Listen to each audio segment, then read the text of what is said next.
ప్రభుత్వంలో BC finance corporation చైర్మన్గా ఉన్నందుకు నన్ను చైర్మన్గా మిగతా మీ అందరి అనుభవాన్ని మనందరినీ కన్వీనర్గా అపాయింట్ చేసుకోవడం ప్రభుత్వానికి, కాంగ్రెస్ పార్టీ ప్రభుత్వానికి నేను మరొకసారి కృతజ్ఞతలు తెలియజేసుకుంటూ, మీరందరూ కూడా పెద్దలందరూ మన్నించి, నేను అప్పటికే ఫోన్లు చేయించిన, మెసేజ్లు పెట్టించిన, 3 గంటలకు ఈరోజు మనం బీసీ సంక్షేమ భవన్, దామోదరం సంజీవయ్య సంక్షేమ భవన్లో మనం సమావేశం పెట్టుకొని రేపు జరగబోయే 374వ సర్దార్ సర్వాయి పాపన్న గారి జయంతి ఉత్సవాలకు సంబంధించిన ఏర్పాట్లను ఏ విధంగా చేసుకుందామో, ఎట్లా చేద్దామని చెప్పి, ఎందరికంటే వయసులో చిన్నవాడైనా సరే మీ అందరి సహకారం నాకు ఉంటుందని చెప్పి ఆశిస్తున్నా. ఈ వేదిక సాక్షిగా మీరందరూ కూడా సహకరించి ప్రభుత్వం తరఫున గత ప్రభుత్వంలో ఎట్లాంటి కార్యక్రమాలు జరిగినాయి, ఏం జరిగినాయి అన్నీ తెప్పించుకొని చూసుకొని ప్రతి పేపర్ని, ప్రతి జీవోని కూలంకషంగా చదివి గత ప్రభుత్వంలో ఇచ్చిన నిధుల కంటే కూడా ఈసారి కొంచెం నిధులు కూడా ఎక్కువ కేటాయించుకోవడం జరిగింది. మరి మీ అందరి సహకారంతో ఈ కార్యక్రమాన్ని విజయవంతం చేయవలసిందిగా రేపు పొద్దున ఈ వాళ్ళ మీటింగ్ కూడా మీరు అందరు రావాల్సిందిగా మరొకసారి మిమ్మల్ని అందరినీ కూడా సవినయంగా విజ్ఞప్తి చేస్తున్నా. అదేవిధంగా చాలామంది పెద్దలు చాలా విషయాలు చాలా క్లుప్తంగా చెప్పినారు.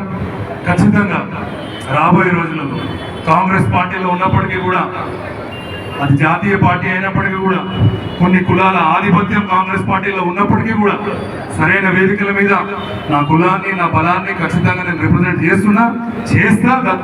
భవిష్యత్తులో కూడా ఈ ప్రభుత్వంలో నా వల్ల మొన్న కూడా జరిగిన దాంట్లో బడ్జెట్లో కూడా మీరు గమనించుంటారు, దాదాపు 9,200 కోట్ల రూపాయలు కేవలం బీసీ సంక్షేమానికి మనం కేటాయించుకోవడం జరిగింది. కేటాయింపులు మాత్రమే కాదు, వాటిని తీసుకొచ్చి ఖర్చు పెట్టే విధంగా నా వంతు కృషి నేను చేస్తా. అదేవిధంగా ఇంతకుముందు పెద్దలు శ్రీనివాస్ గౌడ్ గారు చెప్పినట్టు ట్యాంక్ బండ్ మీద ఇచ్చిన దాని మీద కూడా రాత్రి మనం డిస్కస్ చేయడం జరిగింది. ఆఫీసర్స్ అందరితో కూడా, అధికారులతో మాట్లాడినాము. దాంట్లో ఎట్లాంటి ఇబ్బంది లేదు. ఈ ప్రభుత్వంలో మన టెన్యూర్లో ఖచ్చితంగా మీ అందరి సహాయ సహకారాలతో ఖచ్చితంగా సర్దార్ సర్వాయి పాపన్న గారి స్టాచ్యూని ట్యాంక్ బండ్ మీద ఏర్పాటు చేసే విషయంలో ఈ ప్రభుత్వం చాలా క్లియర్గా ఉంది. మనం కూడా అంతకంటే స్పష్టంగా ఉన్నాము. ఖచ్చితంగా అది సాధించుకోవడానికి మనం ప్రయత్నం చేద్దాం. అదేవిధంగా గౌడ భవన నిర్మాణ విషయంలో కానీ, బీసీ కులగణన విషయంలో కానీ, కాంగ్రెస్ మేనిఫెస్టో బీసీ డిక్లరేషన్ చేసినప్పుడు ఆ కమిటీలో నేను కూడా మెంబర్గా ఉన్నా. కాంగ్రెస్ పార్టీ బీసీ డిపార్ట్మెంట్కి రాష్ట్ర అధ్యక్షుడిగా ఉండడం వల్ల కాంగ్రెస్ పార్టీలో నాకు చిన్న వయసులో అన్ని అవకాశాలు వచ్చినాయి. ఖచ్చితంగా బీసీలకు